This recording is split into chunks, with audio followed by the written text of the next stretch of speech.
The House of Representatives has restarted discussions on charter change after a year-long break. But committee lawmakers are divided on whether or not they can proceed as a constituent assembly or a CONAS. To help us understand this, political analyst Rommel Banlaoi is joining us over the phone. Good afternoon, sir. What is a constituent assembly again, or CONAS as we more popularly call it? And can you tell us what other ways are there to propose changes to the Constitution? We know there are several ways to do this. Good afternoon. Yeah, based on our existing constitution, the 1987 Philippine Constitution, there are three ways to amend or change our existing constitution. One is through constituent assembly, where both houses of Congress will convene themselves to change the charter. So they will be the delegates of changing the constitution or amending the constitution by virtue of three-fourths of the votes of both Congress. But it's not very clear under our constitution on whether the two chambers will vote separately or jointly.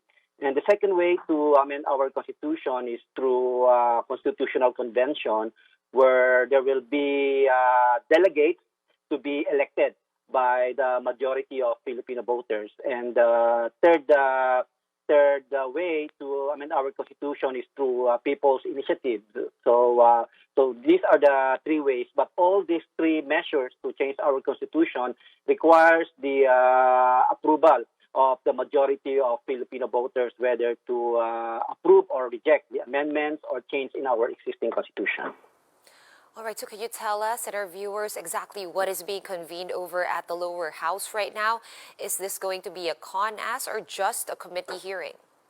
It is just a committee hearing. It's just a hearing among themselves in order to determine whether there's a need to form a constituent assembly or a need to create a constitutional convention. So we are still in the preliminary stage of discussions for purposes of amending or changing our constitution. So we are still in a very early stage of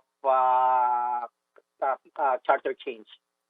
So still under discussion, they are still discussing it. In fact, right now, there's still no clarity on the part of the positions of both Congress on whether they will form a constituent assembly or create a constitutional convention.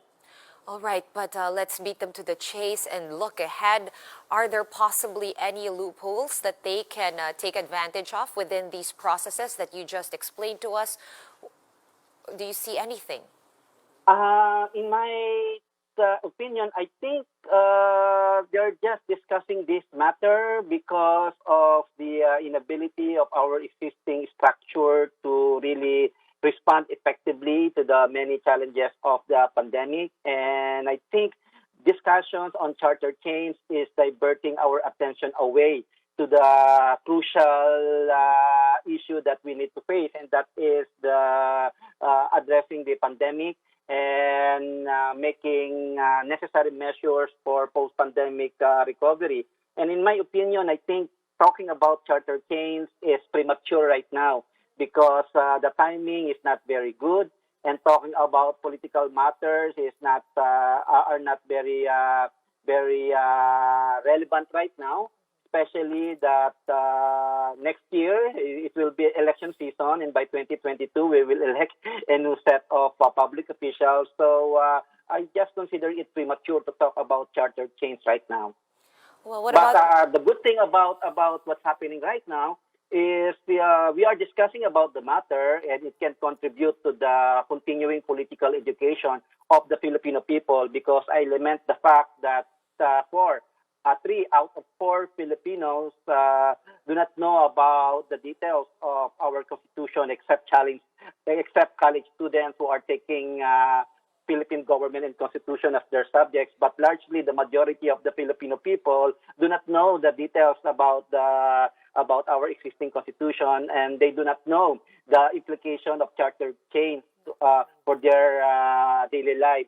So what we need is to really educate first our people on the pros and cons of charter change, so that we will create an informed community of Filipino voters who will in fact approve or reject existing amendments or changes to our Constitution.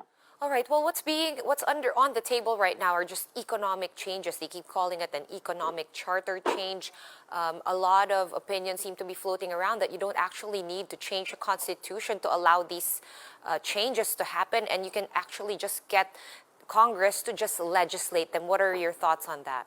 Based on the proposal submitted by a proponent from the Senate and from the Congress, the primary target of constitutional charter change is the economic restriction enshrined in I think Article 12 of our Constitution that pertains to national economy and patrimony. But I also see other proposals asking for amendments of the general provisions of our Constitution, and that is Article 6.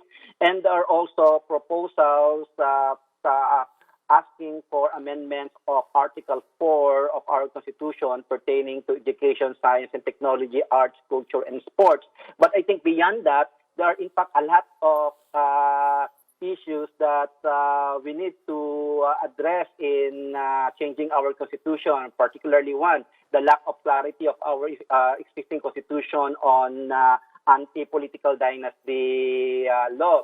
And at the same time, there's still no clarity under 1987 Constitution on the process of constitutional change itself, particularly on the issue of constituent assembly. So there's no doubt that we need to amend or change our Constitution in order to clarify all those ambiguous provisions that we can find in our Constitution. But right now, to pursue this charter change is, I think, not prudent, it's not timely, and it's not responsive to the current needs of the Filipino people. Because right now, I think the current needs of the Filipino people is to cope effectively with the current pandemic and to have effective measures on the part of the Philippine government for post-pandemic recovery.